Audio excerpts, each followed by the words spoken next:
My name is Lena Ward, and the day the chief financial officer announced my replacement in front of the whole company, I learned two things at once. First, humiliation has a sharp, clean taste, like biting the edge of a glass. Second, a room full of executives will look anywhere but at the woman they are trying to bury. I was vice president of compliance at Quillery Labs, a glossy financial software company that loved to brag about ethics while treating internal controls like decorative throw pillows. I was 36, good at my job, and inconvenient in the way truth usually is. I read contracts before signing them. I made department heads document approvals. I insisted that vendor payments match actual services. Apparently, this made me difficult. The all-hands meeting had been sold as a growth update. There were slides, applause cues, and the usual parade of inflated optimism. Then Owen Slate, the CFO, took the stage with his expensive smile and said, "We are also thrilled to announce a fresh leadership step in operations oversight." He turned toward the side curtain like he was revealing a new kitchen appliance. Mina Voss will be taking over Lena Ward responsibilities effective immediately. There was a hush so complete I could hear someone set down a pen. Not my responsibilities. My chair. My staff. My systems. My work. Mine. I sat in the third row, spine straight, hands folded in my lap, while Mina walked out looking both polished and alarmed, which I almost respected. Owen finally glanced at me with the expression of a man who had mistaken arrogance for strategy. He had not warned me. No severance meeting, no transition discussion, no closed-door courtesy. Just a public execution with better lighting. I stood, smiled, and asked for the handheld microphone. "Since we are making surprises a tradition," I said, "I hope Mina enjoys my compliance calendar. It is color-coded by risk category, regulatory exposure, and executive neglect." A few people laughed. Owen did not. I handed the microphone back and left to a silence that followed me like a cape. By sometime in the early afternoon, Human Resources slid a severance packet across the table and pretended this had all been handled professionally. They offered 12 weeks of pay, accelerated vesting on a sliver of stock, and a confidentiality clause, broad enough to cover original sin. I read every line, marked every dangerous phrase, and negotiated like a woman who had spent years cleaning up after men who called recklessness vision. I got 18 weeks, neutral reference language, payout of unused bonus accrual, and a clause confirming I was not being terminated for cause. I also got them to narrow the non-disparagement provision so tightly it could not be used to gag me if regulators asked questions. Owen had expected tears. Instead, he got redlined edits.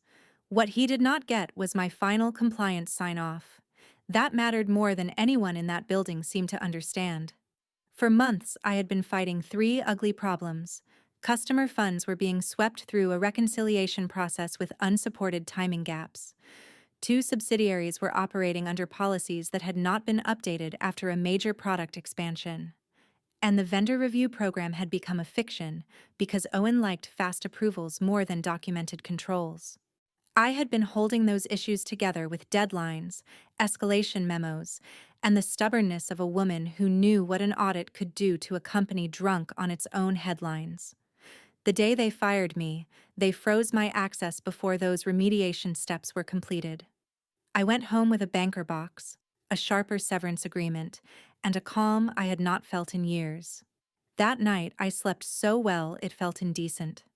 No late messages, no panicked calls, no emergency decks for problems I had already predicted in writing. For the first time in months, my chest did not feel like a locked drawer. Somewhere across the city, Quillery was still running on ego and denial. I made tea, sat by the window, and waited for math to do what pride never could. The collapse began politely. That was the funny part. And it did not start with handcuffs or sirens or a dramatic headline that screamed fraud in giant letters. It started with delayed filings, nervous language in internal emails I no longer had to answer, and a stock chart that began sagging like a tired smile. From my sofa, wrapped in a soft blanket and my very legal severance, I watched Quillery drift from swagger into wobble. I had warned them in memos, risk summaries, board packets, and one especially pointed meeting where I told Owen Slate that if he kept treating control failures like annoying weather, eventually the storm would have his name on it. He leaned back in his chair and said, "Lena, there is a difference between caution and obstruction." I had smiled and replied, "There is also a difference between speed and negligence. One gets applause, like the other gets audited." He did not enjoy me. At home, I finally had room to enjoy myself. I reorganized my kitchen. I took long walks in the early morning. I read a trust and estates primer I had been meaning to revisit, mostly because family money fights are just boardroom fights with better silverware. I slept like a woman whose blood pressure had filed for emancipation. Then the local business segment picked up the story. A commentator with perfect hair explained that Quillery stock had dropped after news spread about missed compliance certifications tied to enterprise accounts. Translation: some of the clients paying the biggest invoices had rules, and Quillery had treated those rules like optional reading. By the next day, analysts were asking whether revenue recognition was supported by proper controls. Then came whispers about procurement irregularities and undocumented vendor approvals. I laughed out loud at that one. Undocumented vendor approvals had been Owen's favorite hobby. He loved speed, discretion, and transactions that appeared as if by magic. I preferred invoices with support, conflict checks, and signatures that belonged to actual human beings. Apparently, I was old-fashioned. Friends sent me screenshots with captions like, "Are you seeing this?" and, "Oh wow, they are in trouble." I replied with dignified restraint, which is to say, I sent a single teacup emoji and moved on. By some time in the late evening of my 18th day away from Quillery, the market had fully lost patience. The stock dipped again. A reporter mentioned governance concerns. Another mentioned possible auditor review. That phrase has a special effect on executives. It is the corporate equivalent of hearing footsteps in a dark hallway. I slept beautifully. When I woke in the early morning, sunlight was draped across my bedroom floor, and my phone looked like it had survived a riot. 12 missed calls, 8 voicemails, 20 texts. For one absurd second, I thought a relative had died. Then I saw the names: Owen, Mina, Human Resources, 2 board members, General Counsel, a former direct report who had once ignored 3 escalation notices and now wanted to use 3 exclamation points in a text that read, "Please call me." I lay there staring at the screen, almost offended by the noise. My life had been so peaceful without them. The stress they had poured into my days had evaporated the moment they escorted me out like a threat instead of an asset. Another call came through. I let it ring. Then another. Then a voicemail notification. I made coffee, fed my cat, watered the herbs on my window ledge, and finally listened. "Lena, it is Owen. We need to discuss a few urgent items before the auditors arrive. A few urgent items." That man could wrap panic in silk and call it management. The next voicemail was from Mina, sounding as if she had aged 10 years in 2 weeks. "I cannot locate the remediation tracker. The board wants status, and the external team is asking for evidence logs. Please call me back." A text from the chair of the audit committee landed as I was sitting down. "We need your help. Name your terms." Now that, at least, was competent. I took a slow sip and smiled into the quiet. Nothing sharpens executive respect quite like the approach of people with clipboards and subpoena power. I did not rush back. That was the beginning of my revenge, though I would never have called it revenge out loud. Revenge sounds theatrical. Mine was neat, documented, and billable. I returned the audit committee chair call sometime around mid-morning, after breakfast, after a shower, and after giving my orchids the attention they had been denied during my time at Quillery. Her name was Ruth Bell, and unlike the rest of the leadership team, she sounded neither arrogant nor hysterical. She sounded tired. That made me trust her more. "Lena," she said, We made serious errors in how your departure was handled. Public humiliation is rarely a sign of stable governance, I said. She exhaled. Understatement noted. Then she got to the point. External auditors were advancing their review. The board had discovered compliance gaps larger than Owen had represented. Customer contracts in regulated sectors required evidence of control monitoring that Mina could not assemble because the process had lived partly in my system and partly in my head. Also, and this was my favorite detail, several exception approvals had been routed outside policy with incomplete documentation. By Owen? I asked. A pause. Among others. There are moments when being right feels less like triumph and more like the settling of a debt. This was one of them. I said I would consider an advisory role only if 3 conditions were met. First, the board would hire me directly, not through Owen or Human Resources. Second, my severance would remain untouched and separate from any consulting arrangement. Third, I would have full discretion to tell the truth about what I found, including whether any officer conduct should be reviewed independently. Ruth did not even haggle. That told me everything. By sometime in the early afternoon, the paperwork arrived. I reviewed it with the same care I once reserved for acquisition side letters and executive compensation schedules. They had inserted a lovely little clause requiring my cooperation to be directed through management. I struck it. They tried a vague indemnity cap. I rewrote it. They wanted broad ownership over any materials I created. I narrowed it to work product for the engagement only. Women should learn this early. Contracts are personality tests with legal consequences. Read the adjectives. Watch the carve-outs. Flattery lives in the preamble. The danger hides in the definitions. When the agreement was signed, I did not go straight to the office. I asked for remote access to the audit room documents and spent the rest of the afternoon building a private outline. Governance weaknesses, documentation failures, approval bypasses, segregation of duties lapses, vendor conflict risk, incomplete remediation logs. I knew exactly where the bones were buried because I had spent months begging people to stop digging. The news that evening was even worse for Quillery. Another stock slide, more speculation. A former industry analyst politely suggested that the company had scaled faster than its control environment. That was a charming way of saying they had built a glass penthouse over a swamp. Owen left 2 more voicemails, both dripping with false collegiality. Lena, I think we should align before you speak with anyone. I deleted that one. The second was more honest because fear had started leaking through. We all want to avoid misunderstandings. I laughed so hard my cat blinked at me in judgment. Misunderstandings. He had announced my replacement in front of hundreds of employees and fired me before open compliance items were closed. There was no misunderstanding. There was a chain of decisions made by men who assumed competence would stay loyal even after insult. That evening, I opened the board portal and found the document that changed everything. A prior representation memo stating key compliance remediation items were on track. It had been circulated after my written objection and without attaching my updated risk note. In other words, someone had trimmed the truth before handing it upward.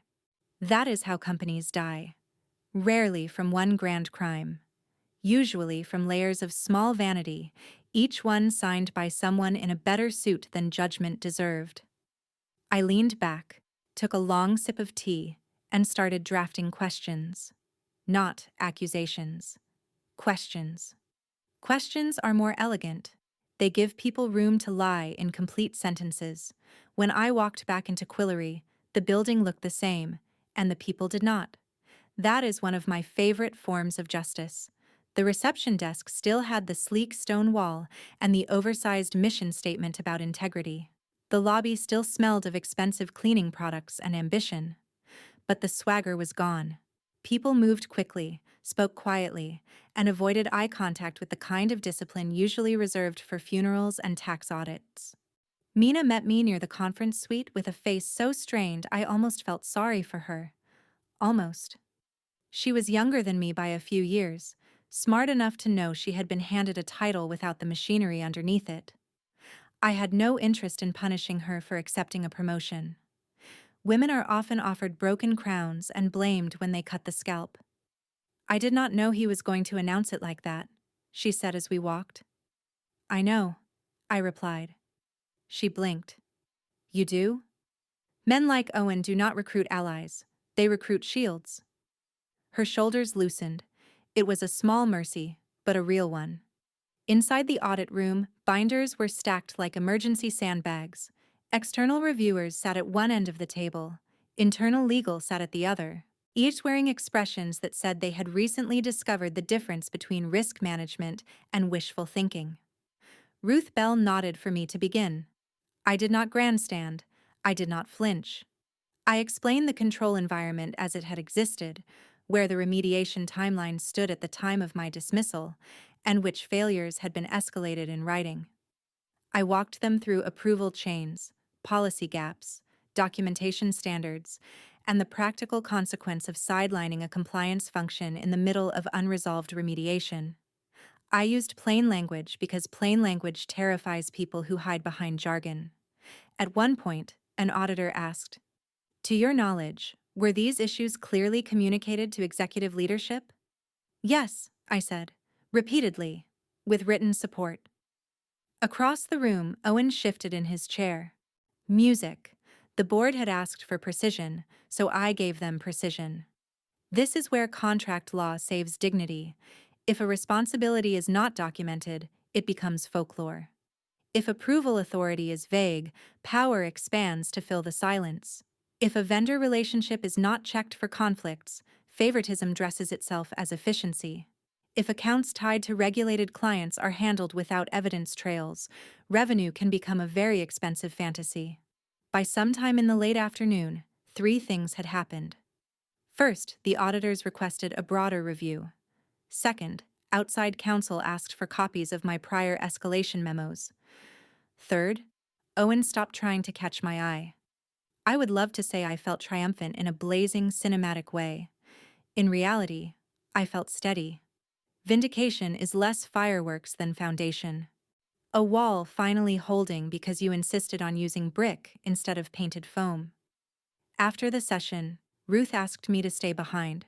She told me the board was considering leadership changes and wanted recommendations on interim governance safeguards. I gave her 5, each simple, boring, and potent. Documented authority limits, independent vendor review, direct compliance reporting to the board, preserved evidence logs, and immediate review of officer certifications before any market statements. Boring saves companies, I said. She actually smiled. You may be the only person in this building who can make that sound glamorous. It is glamorous, I said. It keeps people out of depositions. As I packed my notes, Mina quietly approached me. I should have asked more questions before I took the role. Yes, I said, not unkindly.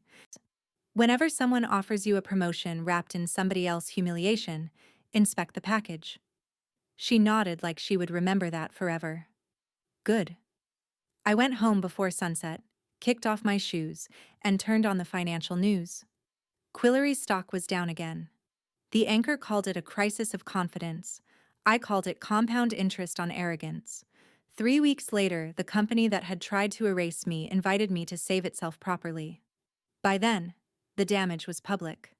Quillery had disclosed material weaknesses in internal controls. A board committee was conducting an independent review.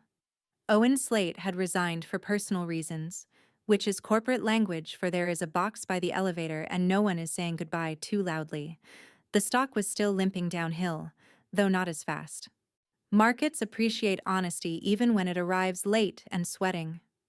I was sitting by my window sometime in the early morning, wearing silk pajamas and reading proposed trust language for a friend who was trying to keep a predatory nephew away from her mother's house, when Ruth called again. The board wants to offer you Chief Governance Officer, she said. I let the silence breathe. Direct reporting line to the board, she continued. Authority over compliance, internal controls coordination, vendor ethics review, and executive certification processes. You design the framework, you hire the team. Who do I answer today? The board. That was the right answer. I took the meeting that afternoon. Not because I missed Quillery. I did not. Not because I wanted the title. Titles are just necklaces for insecurities. I took it because there is a peculiar pleasure in rebuilding a system that tried to spit you out, then charging it for the privilege. I negotiated thoroughly, equity at a discount strike price, because if I was going to drag value back from the cliff, I planned to own some of the climb. A retention bonus tied to governance milestones, not vague performance adjectives. Full authority to remove or reassign anyone obstructing remediation. Independent access to outside counsel and auditors, board-approved budget for training on contract review, fraud flags, elder exploitation reporting, and approval authority. Yes, elder exploitation reporting. Our products touched retirement planning services, and I had seen enough family financial abuse in my life to know that weak controls do not stay politely inside office walls. Money moves where the gates are open. When the terms were signed, I sat in my car for a moment and laughed. Not bitterly, brilliantly. They had fired me in public, ignored my warnings, triggered an audit by failing multiple compliance measures, begged me to return before the auditors arrived, and now they were paying me more to fix the very structure they had undermined. There are revenge stories where someone throws a drink. Mine came with governance rights. My first day back in official leadership was deliciously uneventful. No applause, no dramatic speeches, just authority, documents, and a calendar full of work that mattered. I met with legal, internal finance, procurement, and the board committee. I reinstated remediation logs, froze questionable vendor relationships, and required every executive certification to include support that a rational adult could defend under oath. People called me intimidating. I considered that a compliment traditionally given to women who read the footnotes. That evening, I went home to my quiet apartment, kicked off my heels, and checked the market close. The stock had stabilized. Barely, but still. On the news, an analyst said the company appeared to be taking controls seriously at last. I leaned back and smiled. I had not needed to scream, scheme, or beg. I had slept well, watched the numbers tell the truth, and returned on terms so clear they could survive both scrutiny and sunlight. That is what I wish more women knew about power. You do not always win by staying in the room where they insulted you. Sometimes you win by leaving them alone with their decisions until they finally understand your value in the language they worship most: loss, liability, price, and the cost of replacing a woman who was never the problem.